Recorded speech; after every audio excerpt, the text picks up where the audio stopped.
If you're a salon or spa owner working nonstop, barely paying yourself, and terrified to step away because it might all fall apart, you're not alone. Most salon and spa owners were never taught the business side of this industry, and that makes it feel impossible to get ahead. Welcome to the station, where we give you the structure, systems, and strategies to step into the CEO seat and lead like the legend you are.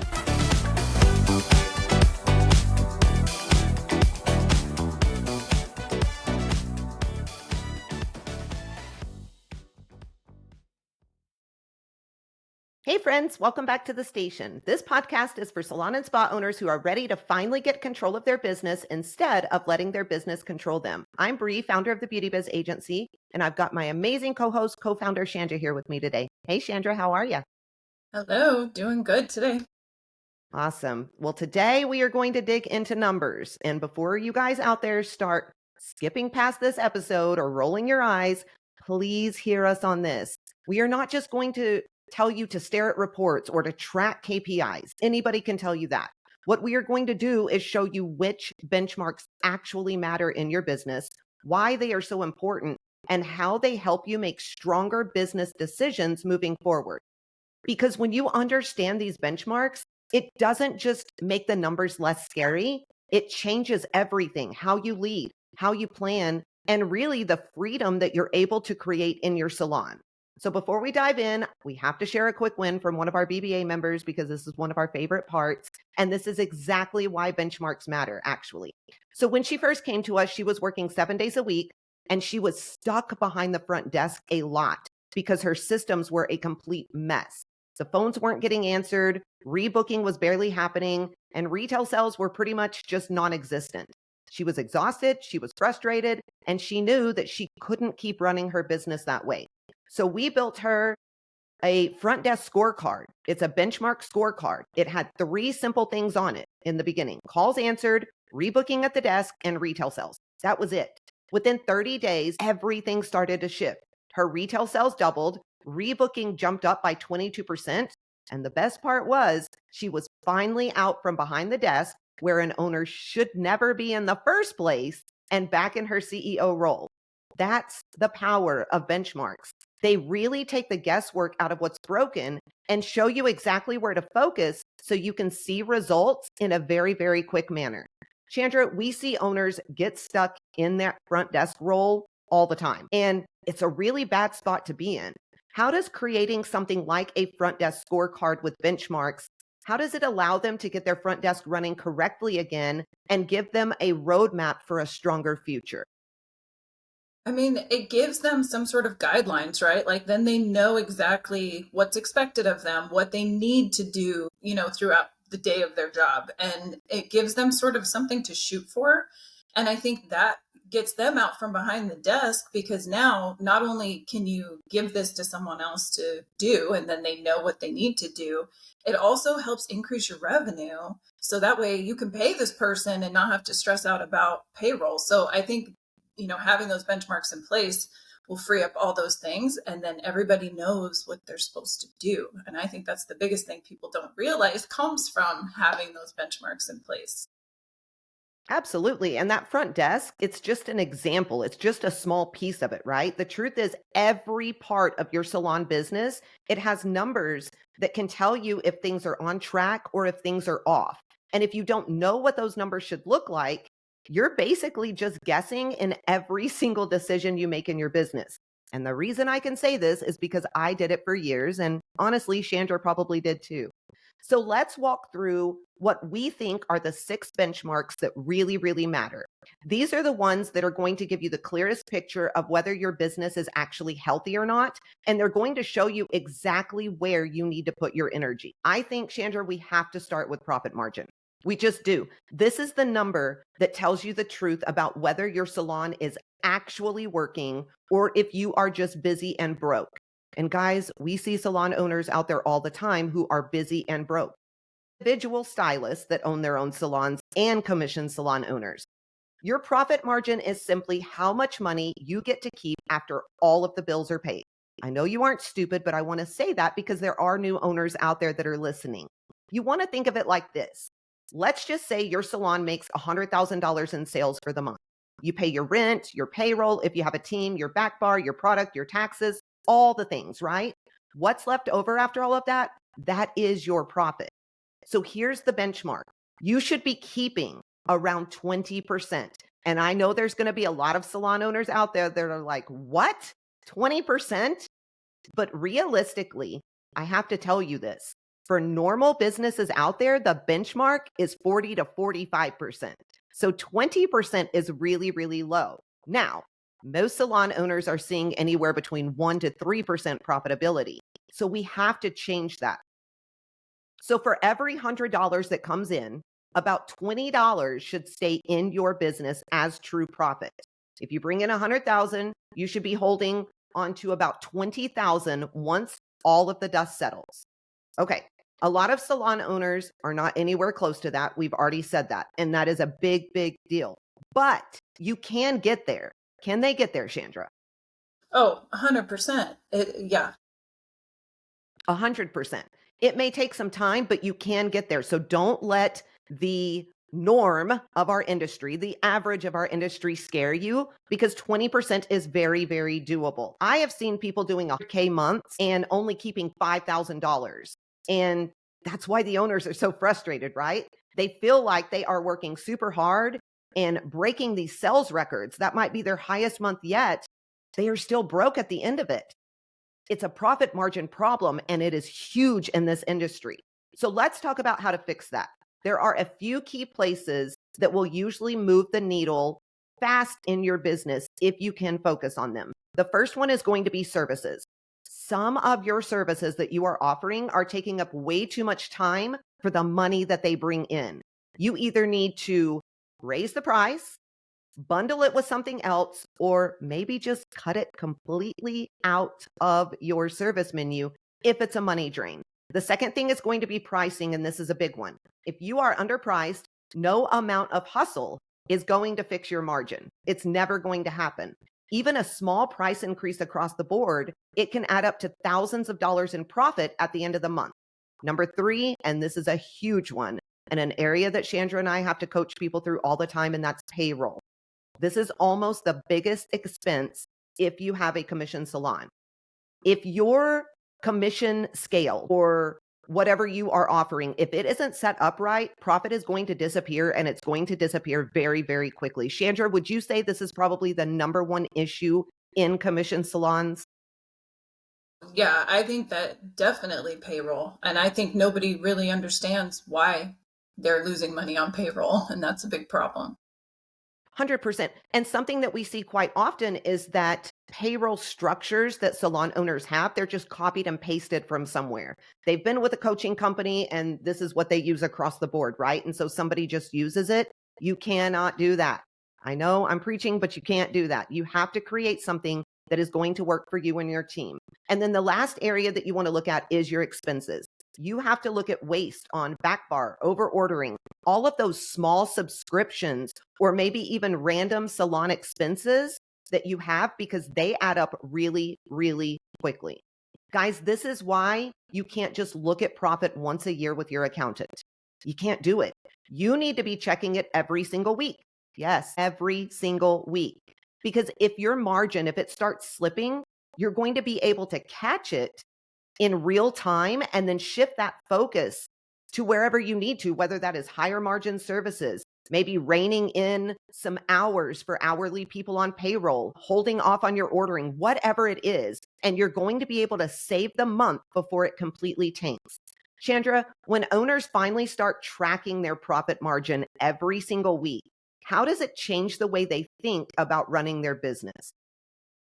Well, I mean, I think they actually start running it like a business. I think that's the reason we are in this mess, and so many salons are in this mess, is because they aren't running it like a true business. They're running it off of feeling like, I feel like I can charge this much, or I feel like this is a good commission structure to offer. I'll get people to work for me, or all of those things, instead of actually running it off of hard data and knowing exactly what you need to bring in to meet all of those things that you want to do, whether it's the commission you want or how you want to price. You can't just guess. And I think that's the biggest problem. And what I see people actually start to take ownership of that when they start to go through our program, for instance, and we see them understand their numbers and they take ownership, they become in charge of that. And it's amazing. It changes everything for them. Yeah, running your business off feelings is a very quick way to get your business shut down if you're not careful, right?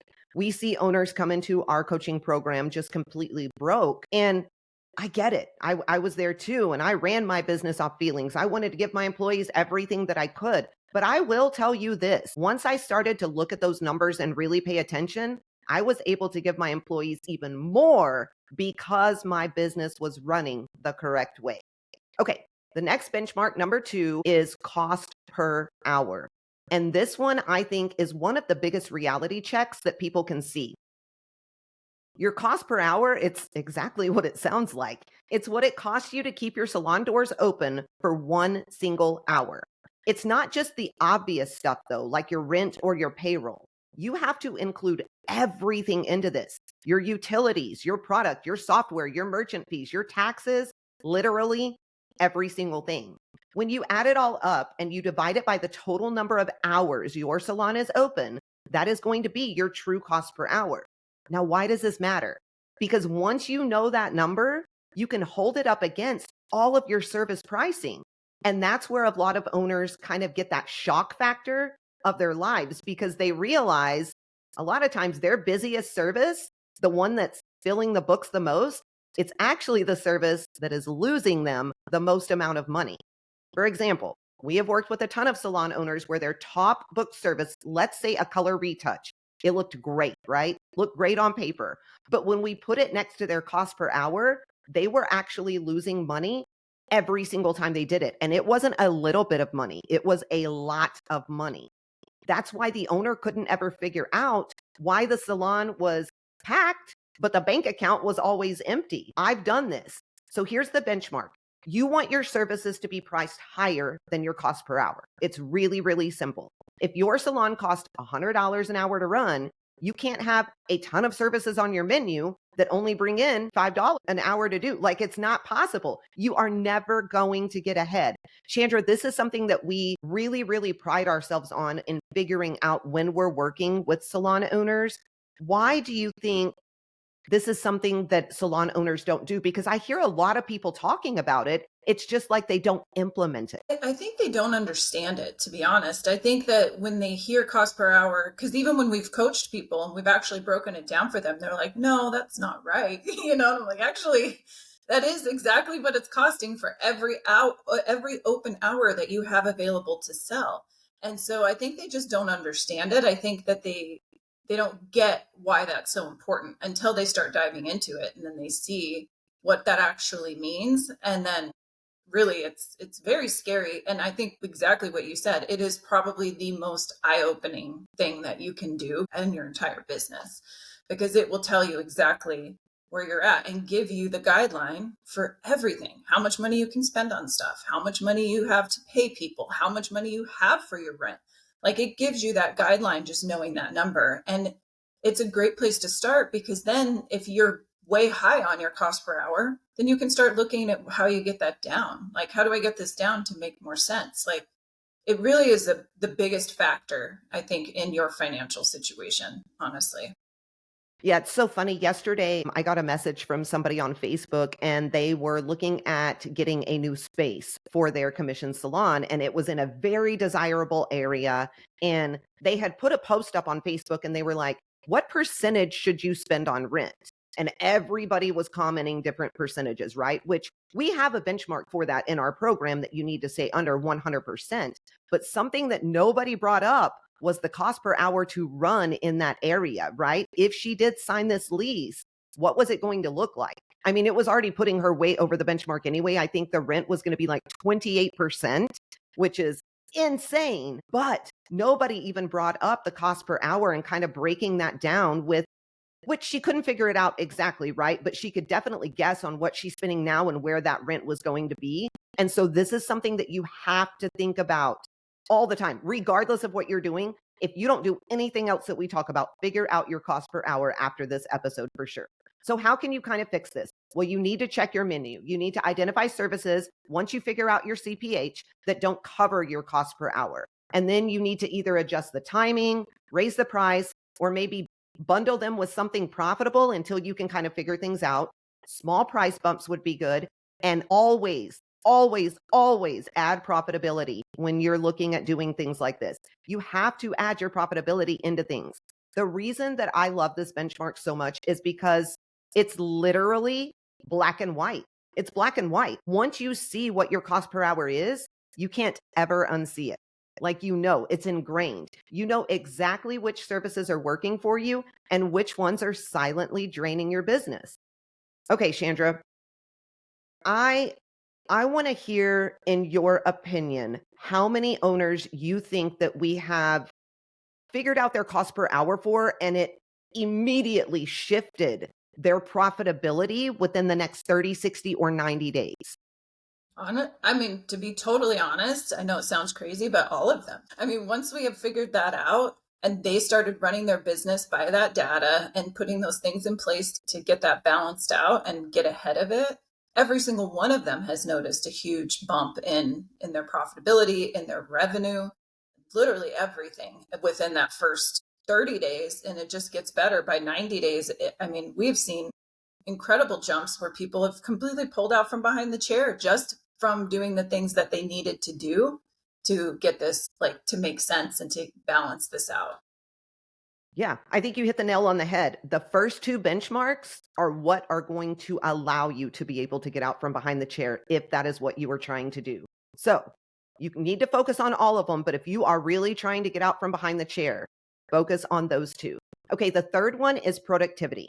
This one tells you how much of your available time is actually being used for paying clients. So here's how it works. If a stylist is scheduled to work 40 hours in a week and they're booked with clients for 32 of those hours, that's 80% productivity. If they're only booked for 20 hours, that's about 50%. The benchmark you want to see, and don't roll your eyes, is about 80%. That means the book is mostly full, but there is still some room for new clients and last minute bookings, right? If you are down closer to 50% week after week, the problem usually isn't that you need more stylists. This is what a lot of people think. It's that you need more demand. But if you are up around 95% or higher all of the time, that's usually a sign that you probably need to add on a team member or possibly have a price increase. Here's why this number is so helpful. At first glance, a lot of times we just think that we are so busy. Fridays and Saturdays, they're slammed, the phone's ringing, the energy feels great. But then you look at Tuesday, you look at Wednesday, and half the chairs, they are sitting empty. Or maybe you think you need to hire, right? Let's just say that. But when you check this benchmark, what you actually need is to tighten up your scheduling, billing those slow days before you add more people to the payroll. This is something that I thoroughly, thoroughly enjoy coaching people on, Chandra, because we have allowed, and people out there listening are going to think we're crazy, but we have allowed salons to close an extra day and give their employees 3 days off consecutively, or maybe even 4 days off consecutively, and still make the same amount of money because of the productivity. When you see things like that, I don't know, it just excites me. How do you feel about that? Oh, yeah, for sure. And I think that they start to realize, because sometimes I think they think, oh, I got to be open every single day. I got to have every single hour open.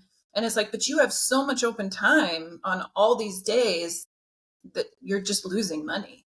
And so I agree. I mean, it's amazing to see. And the owners get more freedom when they do stuff like that because they're like, wow, I actually have these days I can have off or work on the business. And the team loves it. So I think when you know where you're at and you can make those kind of decisions, it benefits everybody.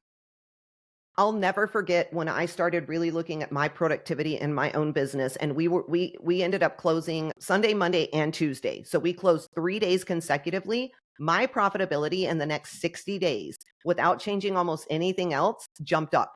It jumped up because I wasn't wasting money on the days that we weren't bringing in enough to cover it. So this could be super, super exciting for you as an owner, for your employees. And it is a great benefit to you when you are hiring, when you can give people consecutive days off. So how do you improve productivity? Well, first you have to spot the gaps. Then you have to start filling the slower days. And then you have to adjust things. Like Chandra just said, you may be paying to keep your doors open some days. It may be better just to close. Productivity shows you the truth about whether your salon or your team is really maxed out or if there is still room to grow without having to add more staff and do all of those things. Chandra, when we see productivity issues, can you kind of share an example of when it looked fine on the surface for one of our members, but once we measured it against the benchmark, it just told a completely different story? Yeah, I mean, I think a lot of time, well, when they see that they're booked all the time, or they think that they can't get clients in, they don't realize like they can, right? They're inefficiently booking their time. And so I think that's one of the biggest things that I've seen change is when you start actually maximizing your appointment book, putting things in there correctly, you end up with like a whole bunch more white space than you realize that you had. And that wasn't real productivity. It's like they think they're super booked, but they're not. And they've only got one or two clients on that schedule for the day. And so I think that's a big thing that I've noticed when we've coached them on what's changed a lot and what changes instantly when you change how you're scheduling and where you're putting those people. Yeah, and the choreography and timing of services comes into play huge when we're talking about productivity for sure. Okay, the next benchmark is client retention. And this one is going to show you if your salon is actually growing or if you are just kind of running in place. Here's what retention means. Are your clients coming back? It's as simple as that. Because if they're not, you're going to stay stuck chasing new ones all the freaking time and spending a lot more money than you ever have to. So I think this one has to be broken into two parts. You need first time retention. This tells you if new clients come back within, let's say, 90 days, and then existing retention. This tells you if your regulars are actually staying loyal. Both matter immensely. If first time retention is low, it usually means the new guest experience isn't strong enough. It's not where it needs to be. Maybe they didn't feel taken care of. Maybe nobody followed up after their visit, or maybe it just felt like a one and done transaction. If existing retention is dropping, it's usually about consistency. Maybe the service slipped, the vibe in the salon just felt off, or the client stopped feeling connected to the stylist, or even worse, your brand. Here's the thing, your client journey, your guest journey matters in both of these so much. So if you don't have a guest journey built out that all of your employees stand by and go through, you need to get that fixed really, really fast. This benchmark is really powerful because without it, owners often think the problem is marketing and they will throw money into those ads and promotions just trying to get in new clients when the real leak is that the ones that they already have just didn't stick. So you have to fix this because when you do, your marketing, if you choose to continue doing it, it's going to pay off tenfold. But you can't lose the clients that you have. This frustrates me so much, Chandra, because we work with owners all the time who just throw thousands of dollars into their marketing. But when we look at their retention, it is horrible. That's only going to last for so long. You can only get so many new clients for so long, and then you're going to be in really, really big trouble. Chandra, how have you seen retention benchmarks save an owner from wasting money on marketing that they didn't actually need? Yeah, I mean, a couple even that we've worked with who have had like this huge influx of new clients just constantly. There might be marketing, spending money, or they just get really lucky because of where they're at. And when we dove into their retention and we realized that it was so low, we had to really like help them shift those things because they were spending tons of money. They were bringing new clients in. They thought they were crushing it, but they were keeping none of them hardly. And that's a huge problem, like you said, because eventually it's going to run out. People aren't going to keep coming in forever. And so they, shifted the things that we went through with them, and they totally changed their retention rates. They started seeing people coming back, people staying, and then your revenue can double or triple because not only are you still bringing in new clients, but you're also keeping all of the ones you brought in last month and the month before that.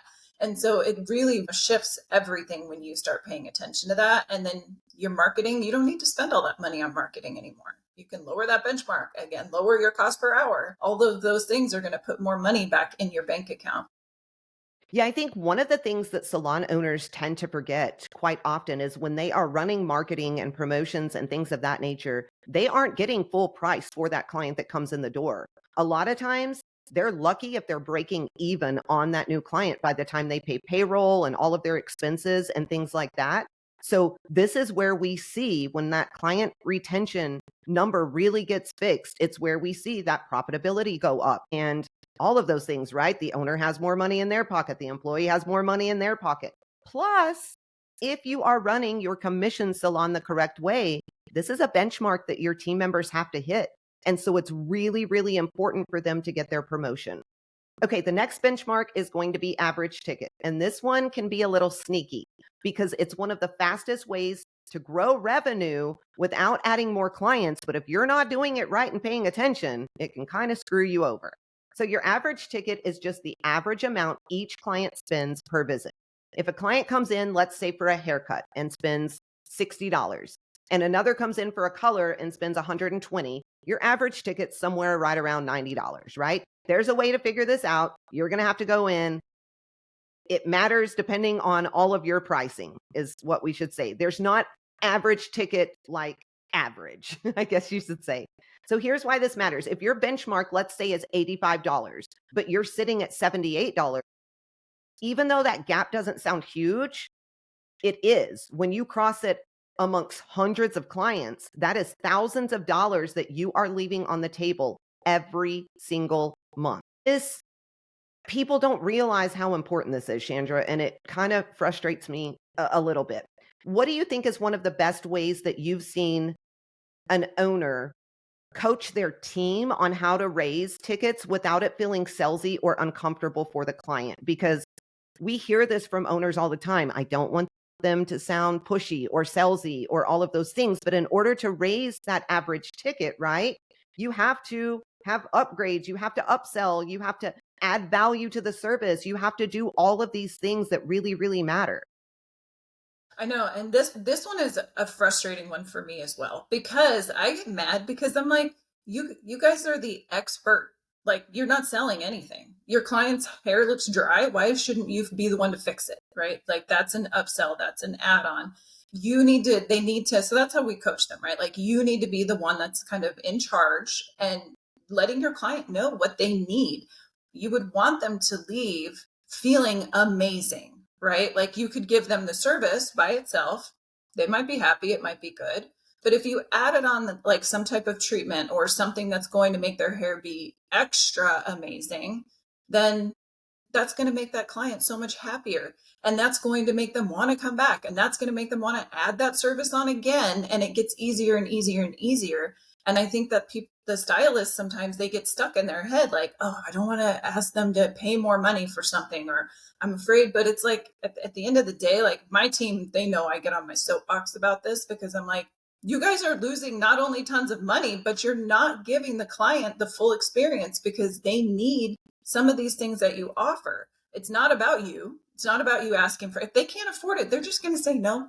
It's not the end of the world, right? But you're still doing your job of making sure that you're providing everything that you can to help them with anything that they might need. And so we frame it that way. And then we really also, break it down for the stylist to say, okay, if you added on this treatment to 10 clients this week, that's like 2 more clients you didn't even have to do, and all you had to do was this treatment. So once they kind of start to get that and they start thinking of it from that frame of mind of I am the expert, like I can fix your hair, make it look freaking amazing, then they start to do it without having that undercurrent of being a salesperson. Well, and it's not about offering things that the client doesn't need, right? It's about giving them what they need. One of my favorite exercises that I did in my salon, and it was years ago, I actually should probably do it again. But I had my employees write down anything that the client said was bothering them. So throughout the consultation, 9 times out of 10, that client told people exactly what they needed to upsell. Their hair was frizzy, their hair was dry, their hair was brittle, it was this, it was that. Those upgrades were handed to them on a silver platter, but my team never asked them about it. And when they realized, So they told us, we wrote them down and we were like, okay, what would you add on? Or I was like, what would you add on? And they were like, well, I would have done this and this and this. And when we added that up over the month, literally thousands of dollars that they would have had in their pocket had they just listened to what the client was asking for. All right, the last benchmark that we're going to talk about today is your pre-booking rate. Honestly, this one might be the simplest, but it's also very, very powerful. They all are powerful. Pre-booking rate is the percentage of clients who schedule their next appointment before they leave your salon. That's it. Everybody knows that. Here's why it matters though. When your pre-booking rate is high, you walk into a new month already knowing that you've got money on your books. It's going to give you stability. When it's low, it's like starting every month from scratch, and that is exhausting, it's terrifying, and it's honestly kind of annoying, right? For example, if only 30% of your clients are pre-booking, next month is going to feel like a ton of gaps, like you have to hustle, like you've got to hit it hard. But if 70 or 80% of your clients pre-book, you already know that most of your team's hours are covered before the month even begins. The benchmark depends a little on your salon, obviously, but we like to see it at least half of clients pre-booking. And for many salons, 70% or higher is the sweet spot. Actually, at BBA, we like to see it a little bit higher than that, but we're going to give you some grace on this one. So how do you raise it? You have to make it part of the routine and quit going by the old ways of doing this. They don't have to do it at the checkout. Your employees are with these clients sometimes for hours. There are plenty of times where they can bring up pre-booking so that it is done before they even go to checkout. You want to make sure you keep it simple and reward it. Reward your team. When you start tracking your pre-booking, it becomes obvious really, really quickly, right? What's going on. And it's really, really important. Chandra, what's one small change that you've seen maybe in a salon that made a really big difference in pre-booking rates? Because I feel like we always get excuses when we're talking about pre-booking. I mean, I think just offering it, I think that's one of the biggest changes you can make, because a lot of them just go, oh, do you want to book your next appointment? They don't just automatically say, hey, I want to see you in 6 weeks. I've got this day, this day, this time, this time. That's it. Like, they usually will book when you frame it that way. If you ask, they're just going to, who wants to pre-book? Like, why would anybody ask that and get a yes most of the time, right? Like, you have to frame it in a way that you're just offering it. And like you said, it's part of your service. And so I think that's the biggest change in how you can increase this in your business. And that's what we've had a lot of our owners that we work with do. And they're even shocked sometimes, like, oh, that actually works. It's like, yeah, because again, you're staying in charge of the appointment. You're following through with making that part of the service and making it part of, the way that you guys do things. And so I think that one change, just offering it as opposed to leaving it up to chance, is a big difference. One of the things that we do in this industry all the time is talk about retail, right? And we talk about prescribing the retail in a way. But I think we need to look at pre-booking more like a doctor's office than even retail. When your doctor says, I need to see you back in 6 months, what do? You go back in 6 months, right? There is no question asked. And so when you can think of it that way and explain it to your team that way, the way you normally do in retail, I think it changes everything. I am going to tell you guys, pre-booking is a stress reliever for your employees. It makes them feel a sense of comfort knowing that they are going to be able to provide for their families. It's also a stress reliever for you as the salon owner. You know that you're going to be able to, one, have something to pay your employees with, and two, be able to pay your bills. It's really, really important, and you need to start doing it more often. Okay, so we talked about 6 of them. Now let's talk about how you can actually start using benchmarks without just getting completely overwhelmed, because I know it feels like a lot. And if you've never tracked these things before, it can be overwhelming. So here's what we want you to do first. Don't try to track everything at once. Don't do it. Just try to pick 3 benchmarks to start with that we talked about today. Profit margin, productivity, pre-booking. I feel like those are probably the easiest to kind of get moving, but you can choose whichever ones you want. Second, you have to figure out your baseline. So look back at the last 6 months, right? And find out where you are actually at right now. No judgment on yourself either. This is your starting point. You just have to know where you are. So don't get down on yourself. Third, you have to set realistic targets. Things have to be attainable. If your retention is sitting at 40% right now, you cannot expect it to jump to 80% overnight. It's not going to happen. So maybe start a goal of 50% first. Small wins, they are going to stack up, right, over time, and it's going to change your entire business. Fourth, you have to make it visual, whether it is on a whiteboard in your back room, a simple spreadsheet, a scorecard. You and your team, y'all need to be able to see these benchmarks that you're working on. Numbers that stay hidden are never going to improve. I will stand on that hill forever. They just won't. And last, you have to share the ones your team can actually impact. This is very important. Things like pre-booking, retention, average ticket, those are perfect to bring up in team conversations.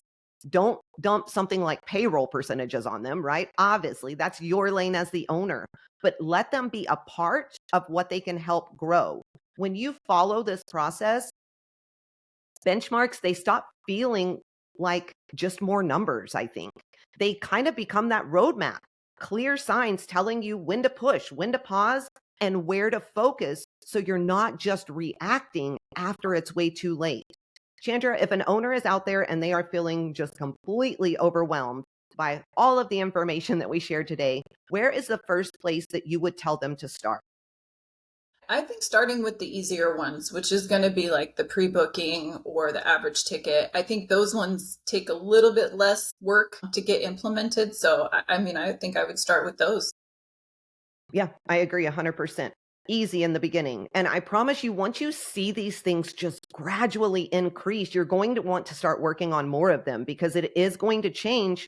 I'm going to say this, it's not only going to change your business, it's going to change your employees' lives and your lives for the better in so many ways. Okay, before we wrap up, let's jump into our listener question for the week. Tasha from Ohio asked, I want to promote a stylist to a team lead. We seem to get this one all the time, or something like this. I want to promote a stylist to a team lead, but I'm not sure how to build that role so that it's based on leadership ability and actual impact, not just who has been working for me the longest. Which I love this question, even though we've answered it multiple times. We think the fairest way to promote in human nature, we think the fairest way to promote is by seniority, right? Who's been there the longest, who stuck it out the most years. That's not true. The problem is time served, it doesn't automatically equal leadership ability. And I think that's the piece that people miss so much. That's how you end up with the wrong people in the wrong roles, and it can absolutely destroy your culture, absolutely destroy it. So here's what you need to do. You need to define the purpose of your role. Why does this position exist? What problem is it actually solving for your business? Maybe it's mentoring new stylists, right? Leading education, driving retail, whatever it is. And then you have to lay out the responsibilities and outcomes. You want to be clear about what this person will actually do and how success is going to be measured, which means you've got to come up with KPIs, coaching, all of that stuff. Then decide on the leadership criteria. What kind of person do you want representing you? And this is a point that people miss out on a lot too. Are they calm under pressure? Are they solution focused? Someone who protects your culture and holds people accountable without stirring up the drama. You want to write that down. That's really, really important.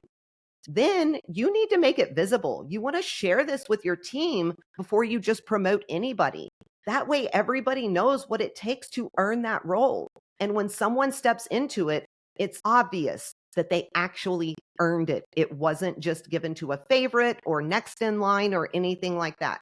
Chandra, I think when you set it up that way, you take the emotion and the favoritism out of it completely. The person who gets the role actually earned it by showing leadership in action, not just because they've been around the longest or they are besties with the owner. What is one of the best shifts that you've seen in a salon when a leadership role was earned this way instead of just handed out? I mean, I think the salon kind of gets held to a higher standard by the employees when it's done that way because everybody sort of has an expectation in mind for any role, that you have in your salon. And they kind of understand what it's going to take to get there. So they have to put in that effort. They have to work for it. They have to want it and show that they are worthy of being put into a position like that. And I think when you do that, it up levels the standards of everyone in your business. I think that's one of the biggest shifts that I see even in my own business when I started doing that is everybody seems to hold themselves at a higher standard and they understand and are excited for the person that ends up in that role because they can also see how hard that specific person has worked. It's not just about who's been there the longest. They see that this person's really put in the effort and tried to get that position. And so I think that takes all that gray area out, takes the drama out, it takes all that crap away because everybody understands really what those expectations are. And then they're all working together for whatever their part is in your business. And so that's the biggest shift that I see. Yeah, 100%. All right, guys, I know we went a little bit over today, but this was so important for your business. So here's what we want you to take away with from today. Knowing your benchmarks, it isn't about becoming some accountant or math genius. It's about finally having the clarity to see what is really happening in your salon and the confidence to make the decisions before things start spiraling. Benchmarks, they give you choices. They give you stability. They give you control. And that's what most owners are missing, to be honest with you. Without them, you're literally kind of running on hope. But with them, you are running on facts and data. And that is so important. If you're sitting there and you're thinking, okay, but I don't even know where to start with this, that's exactly where we come in. We have helped hundreds of salon owners get their businesses healthy and find the freedom time wise and financially that they deserve. So head over to www.thebeautybizagency.com, check out some of our free resources, masterclasses, and coaching options. Chandra, what would you say to the owner who's ready to stop guessing and start leading with benchmarks like right now?